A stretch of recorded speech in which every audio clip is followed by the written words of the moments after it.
قرآن پاک میں سورہ نساء کی آیت نمبر 19 میں عورتوں کے بارے میں بیان کرتے ہوئے رب تعالیٰ نے فرمایا ہے، ہو سکتا ہے تم ایک چیز کو ناپسند کرو لیکن اس میں اللہ بہت بھلائی رکھتے ہیں۔ اسی واقعے کی تفصیل اور اسی سے نسبت رکھتا ہوا ایک واقعہ جو آج میں نے آپ کو سنانے کے لیے منتخب کیا ہے، یہ کتاب الکبائر کے 303 نمبر پیج پر محمد بن احمد ذہبی رحمۃ اللہ علیہ نے تحریر کیا ہے۔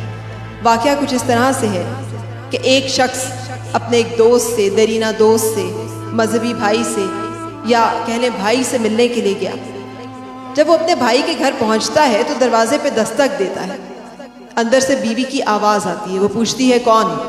تو انہوں نے اپنا نام بتایا اور کہا کہ جی، پوچھا کہ آپ کون ہیں؟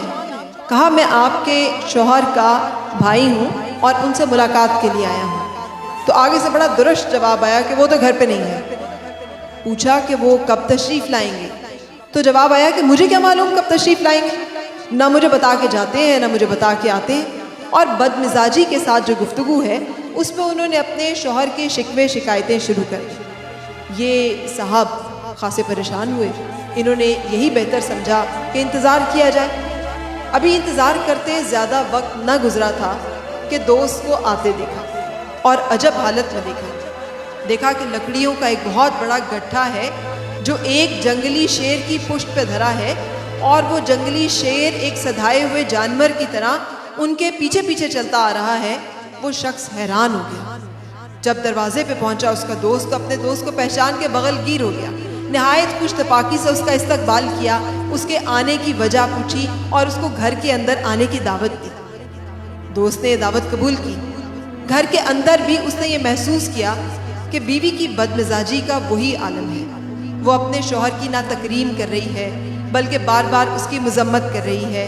اس کے دوست کے سامنے بھی اس کے شکوے شکایتیں ختم ہونے کو نہیں آ رہی، اور گلوں کا ایک انبار ہے جو کہ وہ ہر آنے جانے والے کو سنانا بہت اچھا سمجھتی ہے۔ وہ دوست حیران تھا کہ اس کا دوست کیسے اس عورت کی اس بد اخلاقی پہ صبر کر رہا ہے، لیکن وہ چپ رہا، خاموش رہا، اس نے کچھ نہیں کہا اور رخصت ہو گیا۔ لکھا ہے کہ اگلے سال پھر وہ شخص اپنے دوست سے ملنے کے لیے اس کے گھر پہنچا۔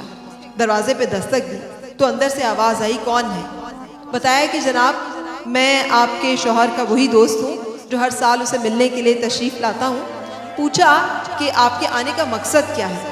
بتایا کہ میں اپنے دوست سے ملنا چاہ رہا ہوں۔ تو بتایا کہ وہ تو گھر پہ موجود نہیں ہے۔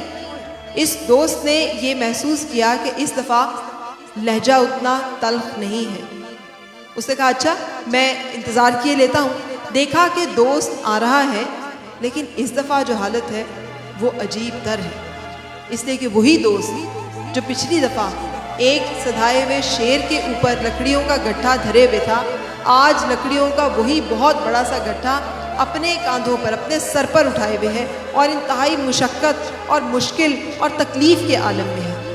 دروازے پہ پہنچا، دوست کو پہچانا، اس کا استقبال کیا، گھر کے اندر اسے دعوت دی۔ گھر کے اندر جانے کے بعد اس نے محسوس کیا کہ آج گھر کا ماحول کچھ بدلا ہوا ہے، نہ بیوی کا مزاج اتنا برہم ہے، نہ بد اخلاقی اور بے مروتی کا وہ عالم ہے۔ وہ بڑا حیران ہوا۔ رخصت ہونے لگا تو اس نے اپنے دوست سے کہا کہ اگر تم برا نہ مانو تو میں تم سے ایک سوال کروں۔ اس کے دوست نے کہا کہ آپ پلیز سوال کیجئے، آپ برائے مہربانی جو پوچھنا چاہتے ہیں پوچھئے۔ اس نے کہا میں نے پچھلی دفعہ آیا تو میں نے دیکھا کہ آپ کی بیوی آپ سے بہت بد اخلاقی سے بات کر رہی ہے، لیکن آپ کی میں نے عجب کرامت دیکھی کہ ایک شیر آپ نے سدھایا ہوا ہے اور وہ آپ کی لکڑیوں کا بوجھ جو ہے وہ اٹھائے ہوئے ہے۔ اس دفعہ جب میں آتا ہوں تو میں دیکھ رہا ہوں کہ آپ کی بیوی کا مزاج یکسر بدل چکا ہے، لیکن میں آپ کو مشقت اور تکلیف کے عالم میں دیکھ رہا ہوں، نہ وہ سدھایا ہوا شیر مجھے کہیں نظر آ رہا ہے۔ تو اس دوست نے جواب دیا کہ میرے دوست، میری وہ بیوی جس کا تم ذکر کر رہے ہو، جو پچھلے سال تم سے ملی تھی، اس کی وفات ہو گئی ہے، اور وہ مجھے سخت تنگ کرتی تھی۔ میں اس کی بد اخلاقی اور اس کی بے مروتی سے سخت نالاں تھا، لیکن میں اس پہ صبر کرتا تھا، اور اس صبر کا اللہ نے مجھے یہ انعام دے رکھا تھا کہ میرے روزگار میں اور میرے روزمرہ کے کاموں میں میرے لیے سہولت اور آسانی تھی۔ وہ شیر جو مسخر ہوا تھا وہ اللہ تعالیٰ نے میری صبر اور برداشت کی وجہ سے مجھے انعام دیا تھا۔ اس بیوی کی وفات کے بعد میں نے اس نیک خصلت نیک طبیعت عورت سے شادی کر لی. یہ عورت بہت عمدہ اخلاق کی مالک ہے. یہ میرا ہر طرح سے خیال رکھتی ہے اور میرے ساتھ نرمی اور مروت سے پیش آتی ہے. لیکن اس کے بعد سے اللہ تعالیٰ نے مجھے وہ جو شعر عطا کیا ہوا تھا وہ واپس لے لیا ہے. سو مجھے جو سہولت ملتی تھی اپنے کام میں اب وہ نہیں ملتی.